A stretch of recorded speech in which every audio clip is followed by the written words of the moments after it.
On this episode of First to the Floor, we lament a sad, disappointing loss to the Hawks. And Jack Simone of Celticsblog joins us to talk about the Hawks game and break down his awesome story about Derrick White.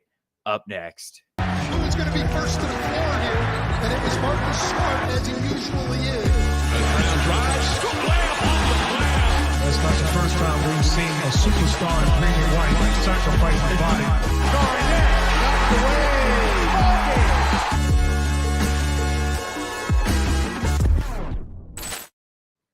Spoonie here for First to the Floor, and I am joined by Hot Take Jake, the man with the mistress, Jake Eisenberg. How you doing, Jake? I need game 3 to start as soon as possible. Four. That's how game 4. Yeah. Jeez, and also with us here is another Jack Simone of Celticsblog and the How About Them C's podcast, who just wrote an absolutely awesome piece on Derrick White, just called Legend, which is a badass title in and of itself. So, Jack, how you doing, man?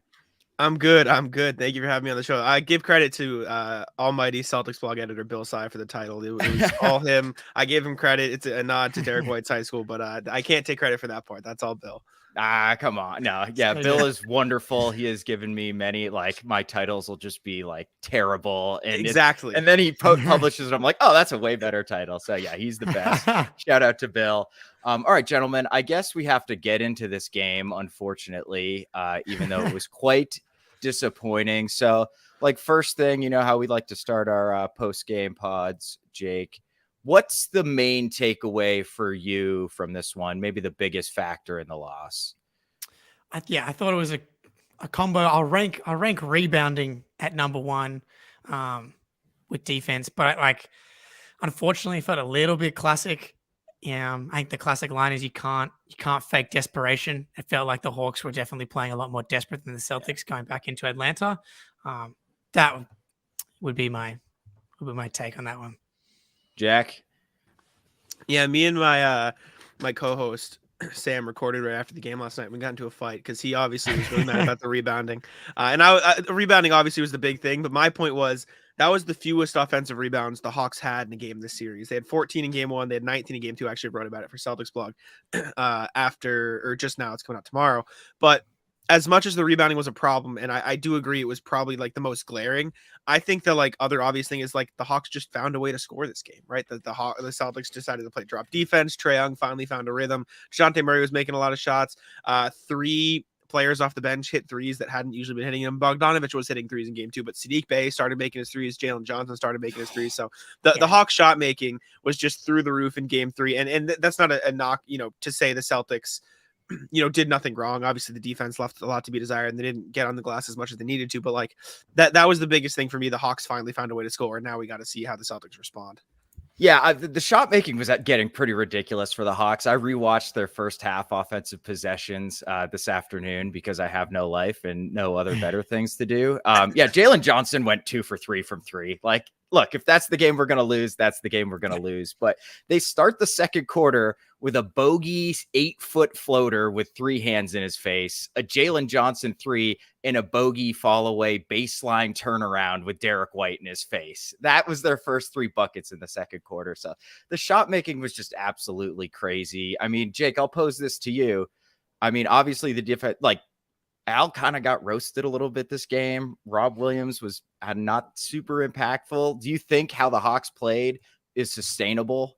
Can we see this again? Are we going to go 7? I think it's a great point. The Hawks can score, man. The Hawks can fill it up. And I had a little look at the numbers. We knew this coming in. The Hawks have a good offense, but I think it's easy when you're a Celtics fan or you're covering the Celtics, to lose the context more broadly about what's going on around the rest of the league. And when the playoffs start, you're able to, it feels like I'm able to watch kind of more of everything. And, the Hawks are probably in the same category as, the Nets, the T-Wolves, and the Heat. They're probably the 4 worst playoff teams. The Clippers maybe fall into that now without Kawhi and Paul George, but honestly, the Clips have looked pretty solid, even without Kawhi. Today they were really good. And Paul George hasn't played, has he? No, exactly. Yeah. So I think on paper, maybe you would think the Clippers, but those 4 teams, Hawks, Heat, T-Wolves, and Nets, are the worst 4 teams. But of those 4, the Hawks are like the only team that's even close to an elite unit since the deadline, 4th best offense in the league. The next closest unit is the T-Wolves defense at 14 in the league since the deadline. And so like, Ugh.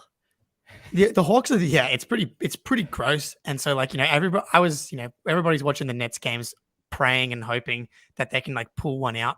But like there's a reason they weren't able to pull those games out. And if you contrast the game 3 that the Nets played against the Sixers versus the Hawks game, the Nets couldn't make a shot for like the entire 4th quarter. Joe Harris is like now a lifelong enemy of mine after missing 3 of those wide open threes. Like there's a reason they weren't able to get over, but the Hawks have a really good offense. And especially when Bogey's hitting logo threes. And they were comfortable. I think, Jackie hit on it. The defense was better in the second half for sure. They started to string stops together, but you let a team get comfortable, ice tray, that kind of stuff gets going, and all of a sudden that confidence leads to hitting some really, really tough shots. And that was kind of the story. Yeah, Jack. Yeah, it's just once Trae Young gets going, like you said, once DeJounte Murray gets going, once they see the ball, it's like the most basic thing you can say, but like once you see the ball go through the basket, you're probably going to make some more shots, right? That's what they always say on the broadcast, and that's what kind of happened for Trae Young. So for the Celtics, now it's just about adjusting. You heard Joe Mazzulla today come out and say, get a rebound with some expletives in there to Robert Williams. Like they're clearly not happy about the rebounding, so I assume that's going to be a bigger priority. Marcus Smart, put his entire body on the line to try to get 1 rebound in the 4th quarter. I think the Hawks got 5 offensive boards in the 4th alone out of their 11. Yeah. So like it was the timeliness of it too. But on top of that, I'm sure you guys are going to bring this up too. Like at the end of the day, I tweeted this out. Trae Young and DeJounte Murray made their shots. Jason Tatum, Jaylen Brown didn't. Like in the 4th quarter, like at some point, it might just be as simple as that because JT was 0 for 5 from 3 in the second half. Jaylen Brown had a rough shooting night, and Trae and DeJounte did not. And I will give credit to the rest of the Celtics. Almost everybody else on the Celtics played extremely well. But when your 2 stars aren't making shots, it's going to be hard to win games. Yeah, Jack, correct me if I'm wrong, but you're a big Grant Williams guy, are you? I am. Yeah, so you must be pretty pumped. Huh? I was. Hey, I blocked an entire 5-minute segment on our podcast we recorded last night just so I could brag to Sam about how great Grant Williams played. Yeah, we'll get to some individual performances, and Grant will definitely get discussed because he's back, baby. He was playing confident. So, yeah, it just seemed like to me, I always felt like this series was going to be 5, which means the Hawks have to win a game at some point. But, I can't help but be a little worried, even though I know rationally we're just a much better team. But I just the way they won, the fact that it felt like they're making all these shots. Tatum and Brown are Tatum was pretty hot in the first half, but then cooled off big time in the second half. Jaylen couldn't, literally 0 for 4 from 3. And still, it was a 1 possession game with 2 minutes left, right? Like even if all the stuff going the right way for the Hawks, the Celtics were still like a rebound and a 3 away from stealing this game. So, Jack, I completely lost my train of thoughts. I was like, what was your prediction before the series going in? And has this game changed what you thought at all? A big part of me wanted to go sweep, but I think it 4-1 always made the most sense. Like you talked about, Jake, the Hawks are a good offensive team, right? Bringing in Quinn Snyder at the deadline, they've got some sort of momentum. They have talent. Like on paper, this team should be much better than they were. Trae Young's an all-star caliber player. DeJounte Murray's all-star caliber player. John Collins, DeAndre Hunter, Clint Capella. Like they got depth. They have guys that can score. They have guys that can do, a lot of things on both ends of the court. They just never really put it together this season. So seeing them take 1 game from the Celtics is frustrating, especially when it comes in the way that it happened in game 3, where the Celtics, like you said, had a chance to win at the end. They just missed the shots they needed to make and they couldn't get stops. Like they should have won that game. This should have been a sweep. The Celtics are far and away the better team. I've been saying it for the first 2 games and I will continue to say it even though the Hawks won. The Hawks stink, right? Like that's the phrase I've been going with for the entire series. Like they have a good offense. They can fill it up. But at the end of the day, they're just not on the same level as the Celtics, and they stole 1 game. But if it's going to be a 4-1 series, like you said, Wayne, they got to take one. So I think 4-1 makes sense. Now, if the Hawks go out there and win game 4, that's when you start to get, okay, Celtics, what are we doing? But right now, I think the Celtics have a chance to respond, and everything will be all right. Yeah, the objective analyst that I am is Yeah. thinking, no worries. Totally.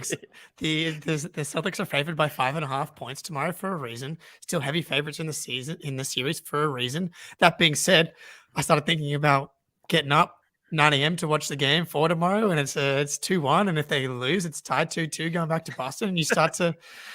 And especially I will be with a mess. Yeah. I will be a mess if that happens. You were kind of a mess in game one, and you've been relatively calm in the next two. But yeah, if tomorrow will be a different story.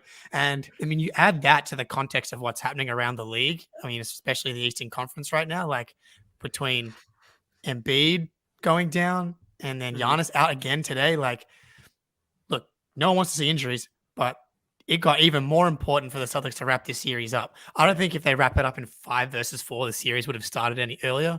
I don't think they usually start the second round that much far ahead when there's other series going on. But if it goes out to 6, if that's just another day or 2 days rest for Embiid right now, that's like very, very valuable. Mm-hmm. So hopefully they are feeling the urgency as well. But that's the thing. Like if the Hawks get hot again, it can come down to the wire, and anything can happen. Yeah, on Giannis real quick. Do you guys get I'm just kind of reading the tea leaves a little bit here. Like, do you feel like if they were playing the Celtics, Giannis would be playing, but they're like, fuck it, it's the Heat. We could beat these dudes without Giannis. Yeah, that I would think so. Because this Bucks team, even without Giannis, is just better than this Heat team, especially with no Tyler Hero. Like, yeah.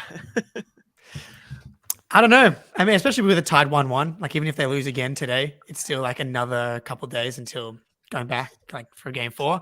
It is interesting and concerning. It is currently 14-13. Bucks up 1. So we'll go see. Heat. Let's go, boys. Real quick before we jump into the individual performances of game 3, Ben, some random stranger, Ben Vallis, and definitely not the creator of this podcast, in the chat asked, Smart came out. I believe it was Smart came out and said he may not play in game 4. Who do we think starts if Smart can't make it? And Ben, of course, on brand, do we insert PP just to maintain the rest of the rotation? I didn't want to say that, but I had to quote the comment. Jack, who do you think's going into the starting lineup if Smart's not available? It's funny because I wrote about Grant Williams this morning for Celticsblog, and someone commented like, Grant was bad on defense last night. Play Pritchard instead. I'm like, I don't know how that correlates, but sure. Play the worst defender instead. I was like, all right. Well, their argument was like Pritchard can actually get stops. I'm like, anyways, my point. Who enters the starting lineup? I would assume Rob.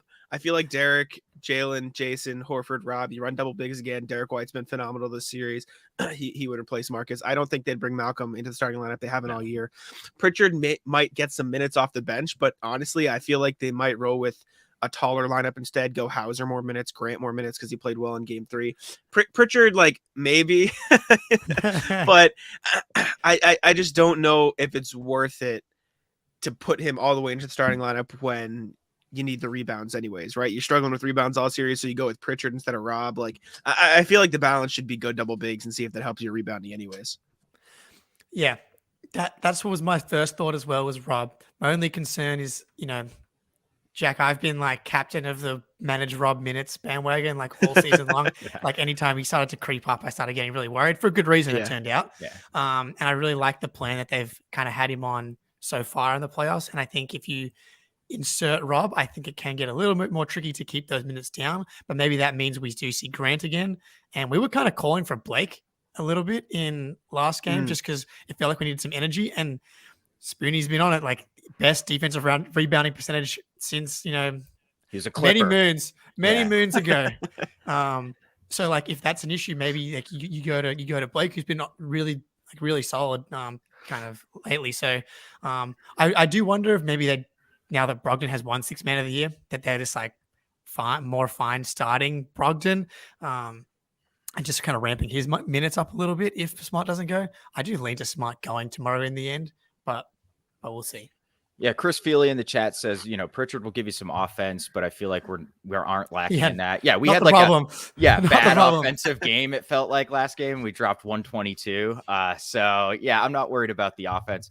I wonder if it might be Hauser. He's kind of sneakily snuck into the starting lineup quite a few times in the after the trade deadline. So that might be one guy we see. But yeah, it concerns me with Smart because often he'll play through injuries, and that's when he has those really bad stretches of play. So we'll see how he's feeling tomorrow. But yeah, I bet he plays. Anyway, let's get into some quick individual performances because I can already tell this is going to go much longer than 45 minutes. I know. So I thought Tatum had a really, really weird game. Like his line, 29, 10, 5, 2 steals, 9 of 22, not great, but also not, the tour date style 3 of 15, 3 of 17 that he is prone to do. He did have 4 turnovers. I thought defensively he was okay. I didn't think he was, getting lit up more than anybody else was. So, Jack, did Tatum have a bad game despite the numbers?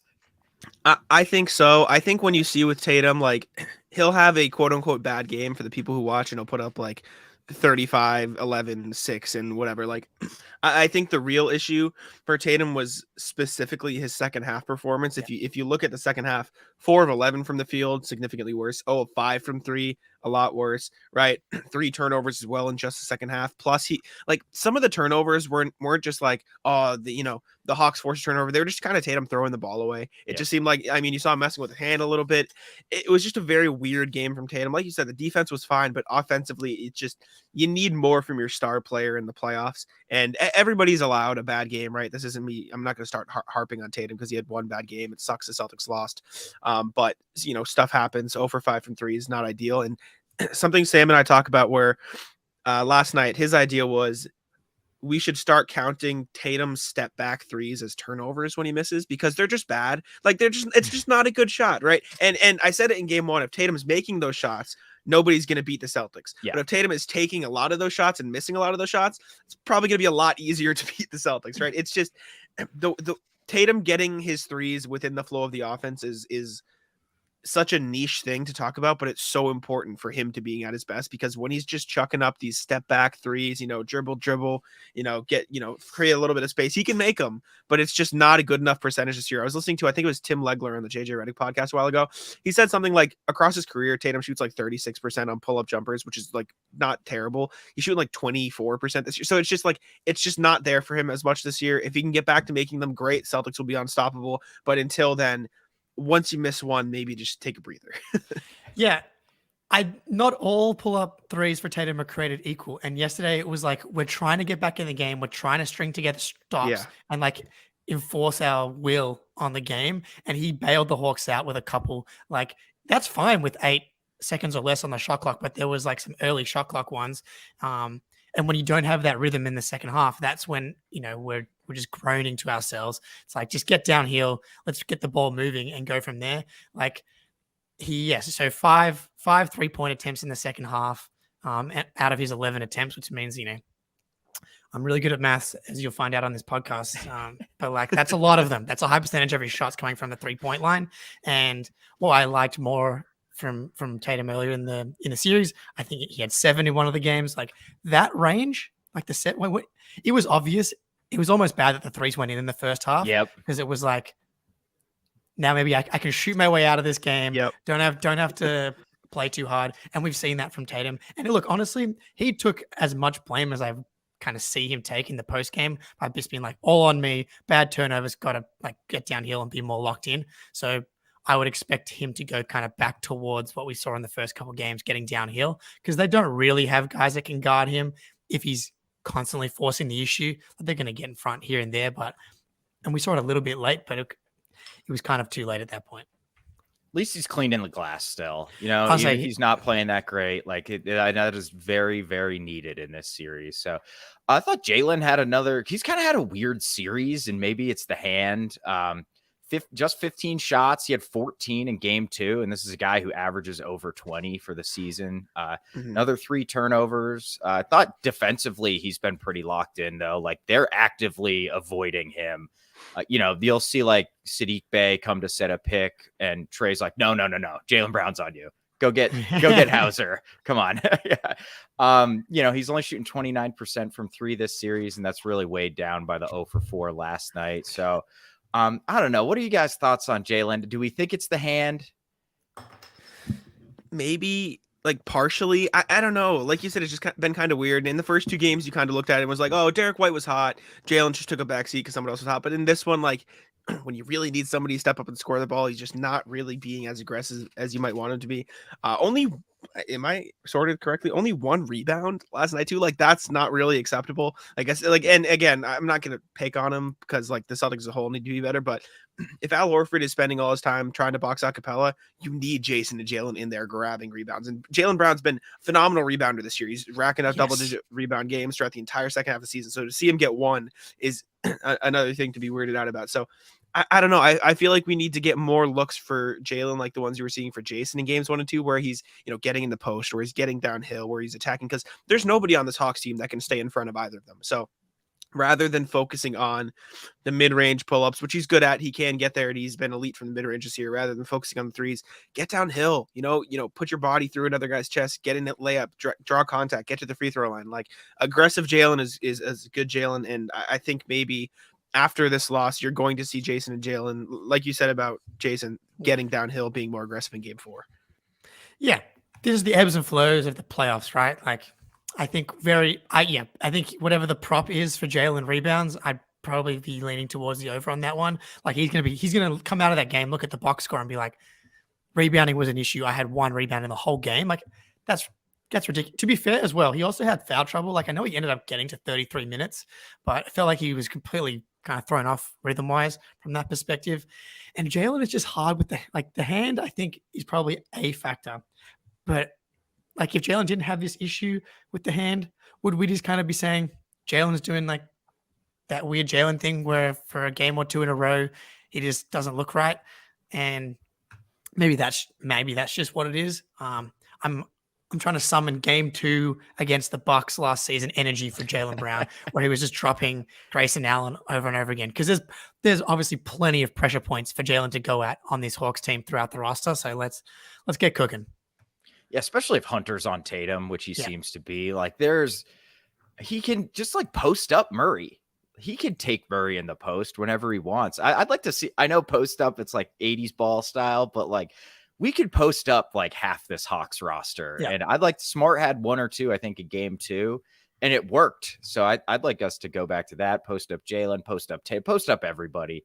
Brogdon, probably the best Celtic. He didn't score the most points, but he was really efficient. 3 of 6 from 3, 17 and 5. Overall, I think Brogdon, I've been very critical of Brogdon's defense throughout the season. I think he's stepping it up in the playoffs. He seems a lot more engaged. He's not getting cracked off the dribble as much. So what do we think about Brogdon's performance, fellas? Another guy that's got to get on the boards. I actually thought that later in the season he was rebounding better. But again, 1 rebound yesterday in 28 minutes. It's just not good. It needs to be a collective effort. And maybe it's something about Rob that like makes guys feel like they can take it easy when it comes to rebounding because he's just so good on that end. Probably. Like before Rob came back in the first half of whatever it was in the season, the Celtics were one of the best defensive rebounding teams. And like one of the big stories was like the gang rebounding of the team. Add that to Rob. Add it together, and that's why they were the best defensive rebounding team in the league. Brogdon, Jalen got to get on there. Brogdon, obviously, I think this is a great series for him. I like seeing him get up to 28 minutes. He can just create advantages really easily, and it was good to see him make some shots. And I think his process across all 3 games has been really good. Just yesterday, the shots actually fell. So I hope now he's got his rhythm. He's got that confidence. I'd expect another big game from Brogdon for the next one. Yeah, I thought he was good. It was nice to see him be aggressive, like you were talking about. Good series for him. Not many players. Good series. It should be a good series for everybody because this Hawks is just he was just not very good on defense. Like Capella's fine on the interior. Okongwu's better than I think a lot of people give him credit for. But when it comes to the perimeter, it's DeAndre Hunter and then huge drop off for perimeter defense. So they should all be thriving. Brogdon solid last night, made his threes. Didn't make the one that you really wanted to see him make at the end of the game there. But you can only ask for so much from the guy. But I thought Marcus Smart also played well. I don't mean to jump the gun, but I thought let's do it. Let's get it. That's who I was going to next. So he was probably my pick for the best Celtic on the floor last night. I mean, 24 points, efficient showing, 5 for 12 from 3. 12 threes is a lot for Marcus Smart. Yes. But when you have Jalen only shooting 4 and missing the ball, and then Tatum shooting over 5, like especially when he's going to make 5 of 12, like 41%, you're fine with it. 8 assists was also huge. He was great playmaking last night, 24 points. He was one of the more aggressive Celtics. I know he shot 4 of 7 from 2-point range, 3 steals, only 1 turnover on 8 assists. Like just probably the best game you've seen from him. It's just unfortunate that the Stars didn't really match his energy. And I mean, like I said, putting his body on the line for a single rebound that unfortunately bounced off his foot. I don't know how he didn't get that. That's like the most classic Smart play to actually Yeah. make, and just this time it didn't quite happen for him. I feel like as good as Smart was, and obviously hit all those shots. If you told me before the game started that Marcus Smart took 19 shots, I'd be like, that's usually not a recipe for even when he hits them. Even when he hits them, it's just like that 10 to 11 field goal attempt range, because it often is a symptom more broadly of something else that's going on, whether it's Marcus being too aggressive. You said, Jack, Jalen having a bit of a weird game, and Marcus Smart, like correctly felt that he needed to be more aggressive as well. He had one drive against DeJounte that he got straight to the rim late and like got a layup. I would like anytime Marcus has DeJounte or Trey on him, I feel pretty comfortable about Marcus getting downhill, even if it's not for a shot at the rim. It's just collapsing the D. Again, the offense hasn't been the problem. I thought Mark, as he said, 8 assists, 1 turnover, not the issue. And defensively, I thought he was pretty good yesterday. Not quite the same level as the first 2 games, but I think that was more broadly everybody. Like, this team is so good when everybody's locked in and keeping their guys in front of each other. It's just, I feel like, and someone in the chat here saying, White was getting beat off the dribble by Trey yesterday. Yeah, a lot of people were getting beat off the dribble yesterday that weren't getting beat off the dribble in the first 2 games. And so I think that's part of it. Like, no blocks. Smart had a defensive play that kind of summed up this game. I think it was in the second quarter. One of their wings had the ball and like the triple threat, and then went to throw a pass, and Smart tipped it, and it tipped straight up in the air, and there was like a scramble, and it went right back to the dude who threw the pass, who then dropped it down to like DeJounte for an easy 2. And it's like, maybe not our night. But yeah, I thought Smart was super active on both ends, even though, yeah, he got a few times, but so did everybody else on the roster. But yeah, we should probably talk about the elephant in the room. I don't think this was a bad game that Derrick White had. Maybe a bad game for Derrick White, if that makes sense. Like, not offensively. I thought he didn't take a lot of shots. I think he was just 5 of 7 or 4 of 7 rather. But that's probably one of the worst defensive games I've ever seen Derrick White play. Is that hyperbolic, whatever that, Jack? I feel it obviously wasn't good. I mean, like the guy in the chat was saying, Trae Young got by him a little too much. I don't necessarily put all of that on Derrick White. That was kind of like the coverage the Celtics were playing. Like, half the time you'd see Trae Young getting by Derrick White, and it was just because like Al Horford's in drop coverage, so Derrick White's trying to scramble to get back, and so it looks like it's Derrick White's fault. But in reality, it's just kind of the system they're playing. There were a couple of possessions where it was 1-on-1, Derrick White on Trae Young. Trae Young did get that extra step. The 2 things I'll say about that is, 1, Derrick White has been doing that a decent amount this season because he's so good at blocking guys from behind, right? He'll let them get a step on him just so he can come back and swipe it away. And 2, he was in bad foul trouble early, so he couldn't really be as aggressive as you wanted him to be. I think he had 3 in like the first half alone. He picked up 2 or something. Like, he had 5 at the end of the game, and that's because they were being sparing with him. So he can't really be as aggressive as you want him to be on defense, and that's kind of why he's so good. He's out there, he's being a menace, and he just couldn't do that. So I think all those things combined, not an excuse. It still wasn't a great Derrick White defensive game, but like more reasons as to why he couldn't be the same level defender as he's been this season, because he's an all defensive guy this year. I'll die on that hill. So not his best showing. Offensively, again, probably couldn't be as aggressive, and because he got taken out of the game because of foul trouble. He didn't, get in a rhythm. So all those things combined, not the best Derrick White game, especially when he's coming off 2 monster nights like he had in games 1 and 2. Yeah, relative to games 1 and 2, this was a bad Derrick White game, but like, he was also playing like an All-NBA player in the first 2 games. So, yep.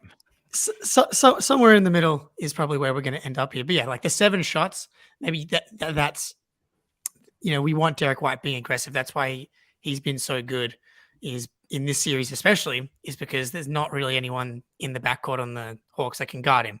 And so him not being aggressive is, him not having a good game. And defensively, that's such a good point, Jack. Like, with the foul trouble, we're so used to the first 2 games. Like, even when the Celtics were playing drop in the first couple games, Derrick White is right there, right on his hip, blocking. And just like the overall team, we had 0 blocks in this game. 0. And that's after Derrick White and Al Horford averaging 2.5 per game in the first two. I was So, going to say like, we were almost averaging double digits going into in the first two games, I think. So, Jack, you hit on it. It's the drop coverage. Hawking in the chat says, "What do we think about the drop coverage, gentlemen?" So yeah, any thoughts on that, Jack? Also, sorry, I have terrible allergies. So every time I bend down, I'm like wiping my nose, trying not to. All look good, like man. idiot, Don't but- worry about it. Yeah. The, You should see Ben. He's usually covered in sweat. We're on. Okay. When we're on the podcast. Good. Nothing. I feel like drop coverage is definitely not. I prefer switching, especially with the personnel the Celtics have. But at the same time, even when you see him switching, like if you think Derrick White's getting blown by Trae Young, Al Horford's great, but Yes. come on, like, Yep. give the guy a break. He's 37, 36 at this point. He's going to get blown by every once in a while. I think the drop coverage was working better in the first two games because of what you said. Derrick White was right there. These guys were right there, playing help defense. I don't necessarily think the drop coverage is as much of an issue. It looked bad last night. It was a problem, but I feel like they just need people to help more like they were in games 1 and 2. Have the guy in the corner, come over and help, and have the guy who got, screened to the top go to the corner. Like the rotations just weren't as crisp in game 3 as they were in games 1 and 2. And I think that was the bigger problem. I also just think Trae Young got more confident, as simple as that. Like he just wasn't himself in those first two games. And I don't think he'll play like this for the rest of the series, but combine his confidence level in game 3 with the Celtics less than stellar defensive effort. Like you could tell they just like took their foot off the gas a little bit. Yeah. In those first two games, they were looking like the defense that was the best in the league last season. In this one, they were looking like the defense that was, they're pretty good. So you need to get back up to that level. Drop defense, not my favorite. I don't think it was very good last night. And I know Sam pointed this out when we were recording last night. When the Celtics were really struggling in December, they were playing Blake Griffin in drop coverage and getting killed. So I think going away from that as much as possible is a little bit better, although I do think it can work if the Celtics play defense with the right intensity. Yeah. It's like, okay, let's not play a drop, but we also watched Al Horford get murdered on switches, right? Against Trae Young. And like there's 2 or 3 big men in the NBA that aren't going to get burned on switches by Trae Young or Steph Curry. It's like Bam Adebayo, and the list is getting pretty short. Rob Williams. And well, this is maybe we go to switching when Rob's out there, right? Yeah. But Rob in drop as well is also, you feel more comfortable just because like he's able to contest from like just really ridiculous places. Like I think just taking a step back and like thinking about how we looked at the series going into it, and a lot of it is all the same, right? I think what I was saying going into it was like the game plan that the Celtics used against Steph Curry in the finals. I'm like pretty comfortable with that defensive game plan in this series because that requires Trae Young to put on like one of the greatest playoff performances of all time in order to take down the Celtics. And like Trae Young is that special of an offensive player where he can have a game like last night, where if you're not really locked in, and I think that that's the difference last night.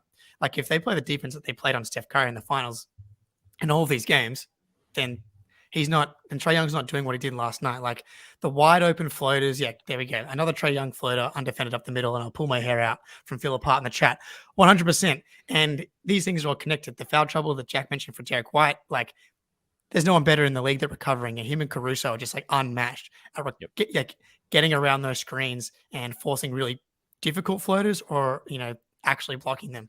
And so the game plan is just do it better to me. Like, switch harder. The ball pressure, be more aggressive. I don't know how many steals they had yesterday as well. We actually had 11 steals, but the 0 blocks thing I think is pretty telling on the type of ball pressure they were doing. Yeah, I'm sure we'll get to Rob in a second, but you didn't feel either of the bigs really defensively, Al, but you have to feel Rob on defense. And I think, outside of Smart and Tatum and Jalen as well, I thought that like some of the guys you really count on defensively so far didn't quite turn up. Yeah, and Philip Hart, he asked how we feel Joe did, and is it the scheme or the player's execution? Look, the Hawks, like we were talking about, they're a good enough offense that you are going to concede something. You cannot take. It's not Brooklyn where they just have zero. Spencer Dinwiddie's their best creator, and he's throwing the ball into the stands and bricking shots. Like the Hawks are going to score against any type of defense, so you got to pick your poison. And I think what's good about drop is it concedes like long floaters and mid-range jumpers. And Trey does not. He likes short floaters. He likes getting into the lane and kind of disguising the floater and tossing lobs and things like that. And DeJounte is really the only guy who can truly like win a game from the mid-range for the Hawks. So I'll live with it. I think I looked at their shot chart. I think they made 13 or 14 long floater range or, shorter mid-range shots. Like, that's a lot. That's a really lot. I just don't expect them to stay so locked in from that range. So we cannot switch with Al. He's gonna get roasted. Like, you just can't do it. And they're setting the picks so high up the court too that it gives Trey so much room to operate, so much space in behind to get a step or two. So I think we're gonna see drop for the rest of this series. And yeah, like you guys both hit, it's a matter of execution and effort, and neither was really there the whole game in the second half. I think they did a lot better on both. But yeah, let's talk about Rob. I thought this was pretty low impact. Rob's stats never tell the story about how good he truly is. But I just didn't feel like we felt him as much on both ends. And, he gobbles up rebounds. I think he had like 4 or 5 last night. Yeah, 5, 2 offensive. So, it's not like he's shutting down the defensive glass. I think Rob's will be fine, but just felt like not a great game for him. No.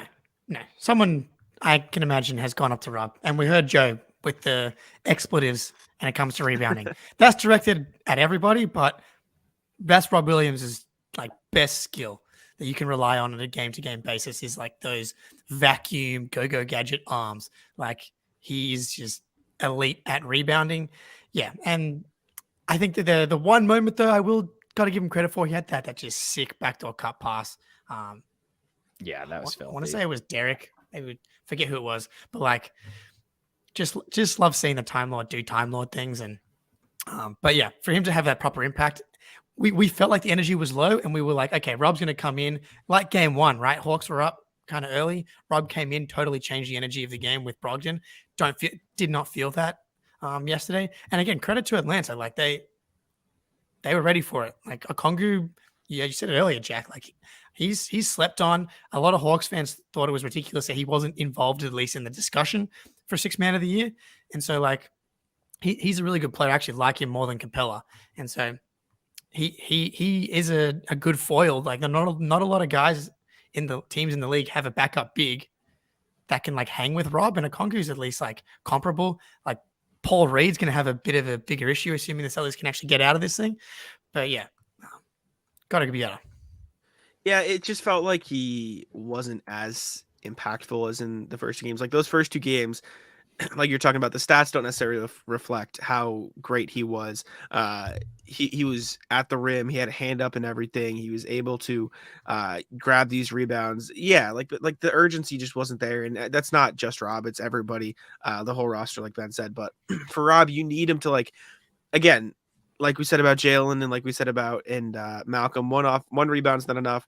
Rob only had 3 defensive rebounds, and since he's held to a higher standard in that regard, like, that's just not good enough. You need to have more than 3 defensive rebounds if you're Robert Williams, especially on a night where the Hawks are pulling down 11 offensive rebounds and shooting 56% from the field. Like, it would just, you need a little bit more from him, or you would hope so. And as the playoffs go on, I imagine he'll get more minutes. Less than 20 minutes for Rob just doesn't seem good enough. And maybe that's, like you said, Jake, manage the minutes. I'm all for it. Yeah. But at like some point, 23, yeah, 24, there's a few extra in there. Yeah. Some wiggle room. Yeah. And the problems with the team last night are like the exact types of things Rob Williams brings, right? Shutting down offensive rebounds, contesting guards and switches or in drop coverage, protecting the rim. So that was like a game Rob could have really turned for us. And he just, rarely we say this, but he just wasn't quite up to it last game. But before we move on and talk about Jack's awesome piece on Derrick White, again, that's called Legend. You can find it on the greatest Celtics website on the internet, Celticsblog. It's really awesome. But so has Grant Williams, 4 for 4, all threes. He made both of his 3 throws. I thought a really, really good game from Grant Williams. I thought he was active. So, Jack, do you think Grant has pried his way back into Joe's good graces and we'll see him in game 4? especially if Marcus Smart is questionable, I definitely think you'll see some Grant minutes. I mean, he talked about it after the game. I wrote about it. He didn't know he wasn't going to be in the rotation in the first 2 games, but he was also, I think he gave a good answer. He's like, but that's not my place to know. I'm not the coach, right? That's coach's decision. And it's nice to hear him say, like, I'm happy to do whatever is best for the team, all that good stuff. And his confidence being able to stay that high where he's coming in, nailing his first shot, immediately getting a steal on the other end, nailing another shot, drawing a charge, like doing all the things you saw from Grant Williams in the playoffs last year. If he can play like that consistently, there's no reason he shouldn't be getting the minutes he was last year, because he was playing like 30 minutes a night for the Celtics in the playoffs last year. And they don't need that from him as much this season because they have such good depth.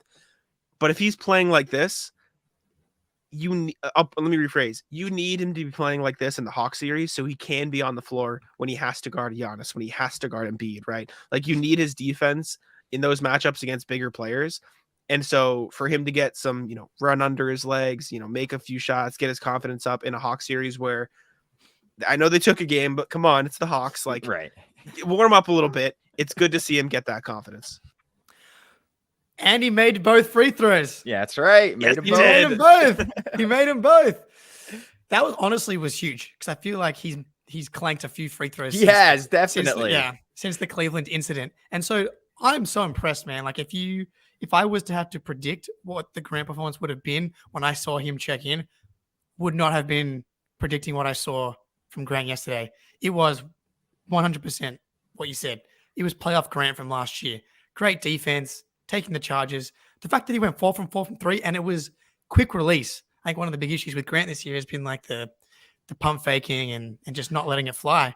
He had a step back too. He hit a nice little step back. Go on. Like you said we should count Jason Tatum step backs and pull ups as turnovers. Anytime Grant dribbles the ball, sometimes he's a turnover. And so the fact that he just let it fly, give me a 30 to 40% chance of you making a 3-pointer than whatever happens when you put the ball on the ground. And honestly, he did get the ball under the rim, and he should have gone up with it, but he stayed poised. He took a dribble, kicked it out, and the Celtics, I think, got an and one off that. I was really impressed to not play those first 2 games at all. That takes a lot of confidence. Like, players struggle with that, and for a guy with the whole contract situation, like your mind's going to go to, oh man, I'm out of the rotation. Like, what is that? What have I done? I've left X amount of dollars on the table to come back in and perform like that. It's really unfortunate it didn't lead to a win, because I think that probably would have been the story of the game, and would have been good for the vibes. But for going forward, Jack, I think it's great, because I think his value definitely gets shown in those Sixers and Bucks series. And I've been someone that's been even unsure of if he'll be able to play in those series because of how his confidence has been wavering so significantly. But to see him do it like that, I think that's honestly a big win out of yesterday's game. Come on, Grant. Give us Let's another go. one, buddy. Let's Come go, on. big dog. Together. Yes. That's all we need. All right. So, yeah, disappointing. 130-122 loss. We'll see these boys tomorrow at, I believe, 7 p.m. America time, which is 5 a.m. for you, Jay? I don't know. It's all good. I think we got a 9 a.m. start. So, all right. Yeah. Yeah. You're Just, good. I technically saw my job at that time, but we'll figure it out. Yeah. Well, Okay. So Jack has just published this story about Derrick White, where he interviewed seemingly every human being who has ever met Derrick White at any time. And it's just really, really awesome. It's filled with incredible stories about Derrick, lots of incredible quotes that really paint the picture of who he is as a person and as a basketball player. You end with the Scalabrine quote where it's his personality doesn't fit how good of a player is. I thought that's the perfect quote to encapsulate Derrick White. But I think maybe the highlight for me is the opening story where he shows up. I think he shows up to UC Colorado Springs. And he had just gotten his wisdom teeth out. So everyone's who's this 6'2" skinny dude with big ass puffy cheeks? So why did you decide to go to that hilarious, fantastic chipmunk story? Well, I talked to Alex Welsh, who is UCCS's all-time leading scorer rebounder. He's the best man at Derrick White's wedding, so they're best friends. I talked to him, and he told me that story. It was actually a pro-am over the summer, so before they even were reporting to school, they went to a pro-am. Derrick White At the beginning of that story wasn't actually even published in the article because obviously you got to cut some stuff down as you're going. Sure. He let it off with like, Derrick White is the king of FOMO. Like he just doesn't want to miss anything. Like he's always afraid he's going to miss out on something. So even though he got his wisdom teeth taken out like the day before, he still showed up to the Pro-Am. He had these big chipmunk cheeks. And then he just like killed everybody. Like he was just, you know, dunking on people, getting steals, reverse slams, like all that good stuff. And we weren't really sure how we were going to start it off. And then Bill, again, legend, suggested, you know, this is the type of thing that I think would really kick it off to a good start. And so wrote it up, put it at the beginning, and I'm glad it left the impact it did because it was definitely one of the better stories. Yeah, I mean, it's so interesting his demeanor, like this type of player, like guys that are constantly written off, like guys like that remind me, like Pat Bev comes to mind. Guys that are like fringy that just like need to have this like crazy, like almost delusional level of confidence. Whereas Derrick White, it's so interesting how he constantly I love the pop tidbits about like we're going into the front office. We got to get this guy paid. Like he's out, you know, out playing his contract and constantly getting in his ear about, you know, you belong. And even the other day, like Derek talking about Jalen getting in his ear, being like, come on, D, do what you do. I think it's quite refreshing to have a player that has that kind of humility as far as like always trying to fit in. It can be a blessing and a curse. And I feel like that goes the same for players that are, you know, delusionally confident. But to have a guy like Derek that is, you know, a little worried about fitting in and messing up what was going on. And then, you know, gaining that trust and confidence of people literally at every level, like, not you're redshirting. And then he starts kicking the ass of the starters at college. And then it's like just every step of the way, G League, he's just constantly surprising people, even Celtics fans, right? One of my best mates is a Spurs fan. He's like, you're going to love Derrick White. And I'm like, yeah, all right. But I did not think I would he would be. How right he would be. Like Jack on the pod, like we call Derrick White the mistress because like it feels like I'm cheating on my fiance with how much I love Derrick White. And honestly, like she's welcomed him into the family, and like we're more like a polyamorous relationship at this point. And like you get that through the story, which I think for Celtics fans, that he's become such a beloved Celtic already, to hear about like his family stories, like in the midst of the finals, and how he still like cares so much about the people around him. I think it's great to get that human element of it as well. Yeah, that final story about like the way I phrased it was like post-finals Oreos, how he was like, he goes so home, good. he loves his family, right? He's being nice to his friend. Like it was Reese Elliott, I think he told me that story. He was like a childhood friend of Derek's, and like I'm listening to tell this story. I'm like on the phone, right? So you can't see it, but I'm like tearing up. I'm like, oh my God, like this is like crazy. Like how he's obviously like, when you live in Boston, there's a certain expectation, like if you don't win, you're a loser, right? Like that's how fans kind of treat things.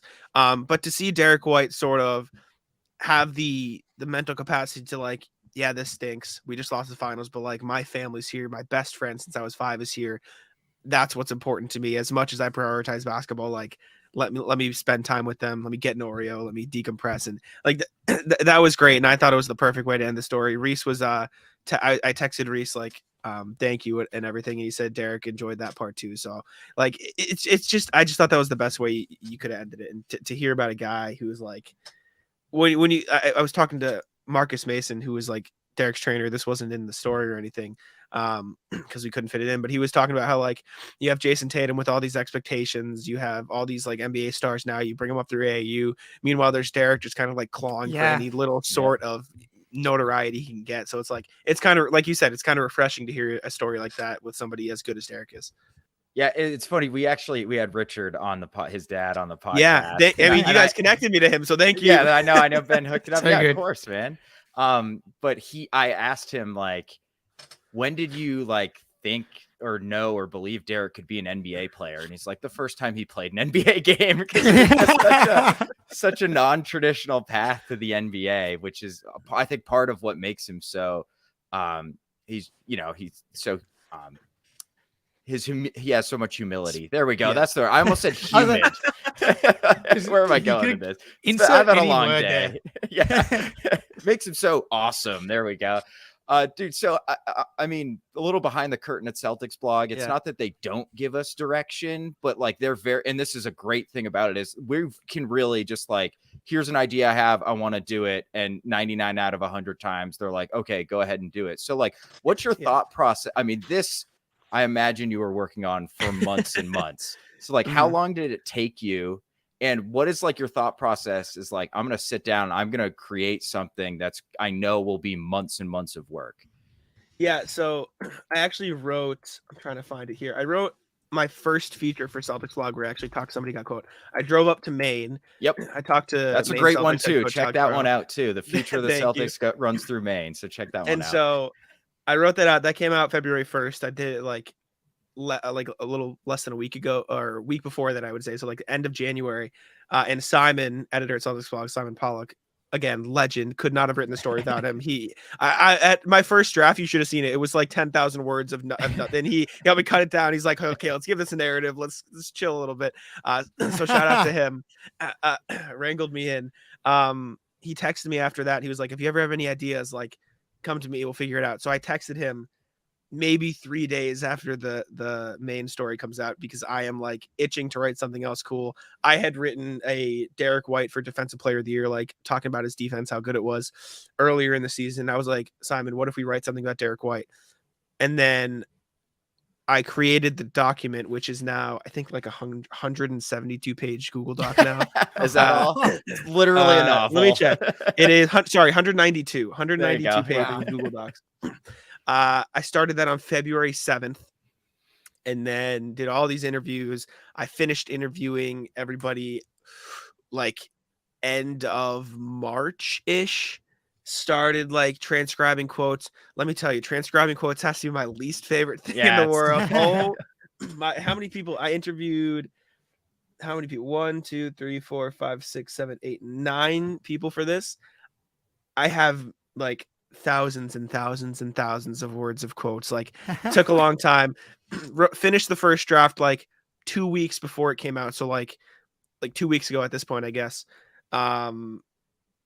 Got back, second draft done a week, and then another second draft. So like we were working on it and we really started to ramp up in like the 3 to 5 days before it came out. And then we were like, Derrick is just giving us the perfect opportunity to release this. So let's just get it done and get it out because he popped off in games 1 and 2, which is perfect. So yeah, it's February 7th, I think, is when I started the doc, and I had the idea a few days before that.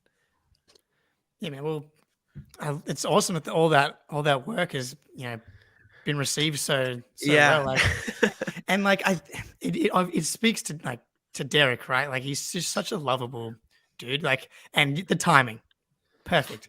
Very rude of the Celtics to not give us one more. So Derrick and the boys give us a big performance, and we're going to retweet that story. We're going to carry back on it. Yeah, from everywhere. Yeah. So before we wrap up here, Jack, I know you kind of hit us with a couple things that weren't in the piece, which I appreciate. And I warned you I would be asking about. Is there any other story or like, I wish I could have fit this in that you didn't already tell us? And if the answer is no, that's cool too. We'll just wrap it up and go home. Yeah. No, there definitely is. I touched on it like very briefly in the piece, but it's something we had to cut out because like we couldn't have had a novel on the Celtics blog page. The board games thing, like the little piece about him loving board games, that was like way more than the piece. Like every single person I talked to, unprompted, Derrick White loves board games. He loves game shows. He's just super competitive and he loves board games. Alex Welsh said something along the lines of like, he'll be the first person to take out the rule book and read everybody the rules so he knows he can come back and say, you did this wrong, I should win. Like there's that. So he's very competitive in that way. Corey Calvert, who's like his friend from middle school or something, said like something along the lines of, we were playing video games one time to the point where we were both in tears talking so much trash to each other. So that was another awesome thing. He also loves sports, like huge baseball fan. His dad, I'm sure, as you know, is a big Red Sox guy. The day he got drafted, he went to a Rockies game. So like, instead of just getting ready for the draft party, he was just like at a Rockies game with his friends, like chilling. So he did that. He wants to see something else I heard from Josh Repine, has roommate at CU. He wants to see every MLB stadium when he retires. He wants to like go to every single MLB ballpark.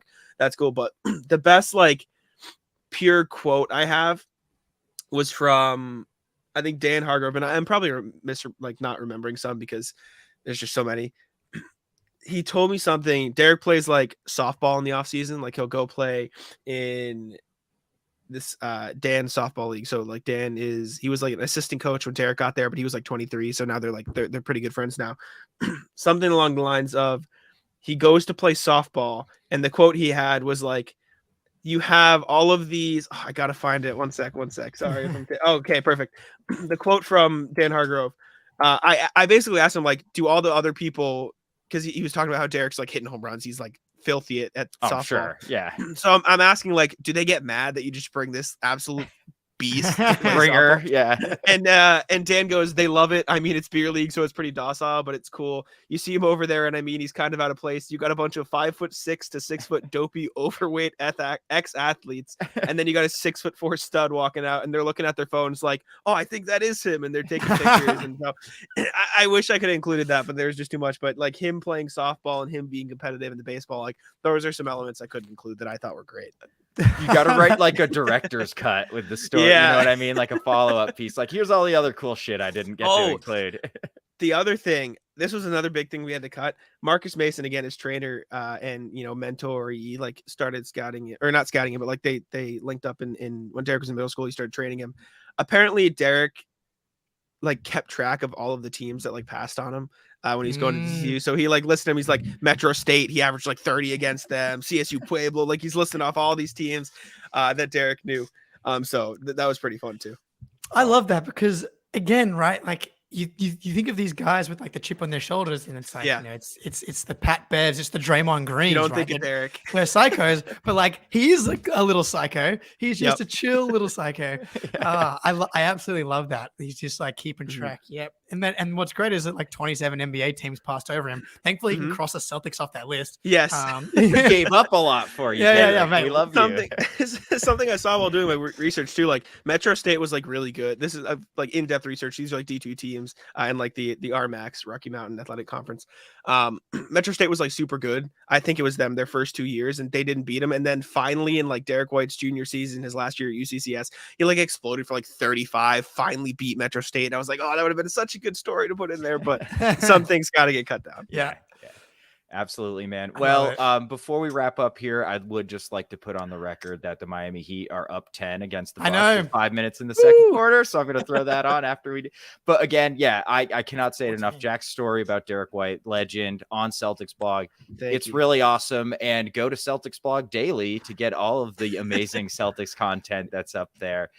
So Jack, thank you, dude. This was awesome. I had a lot of fun. Jake, in the words of Ben, love your work, mate. See you guys.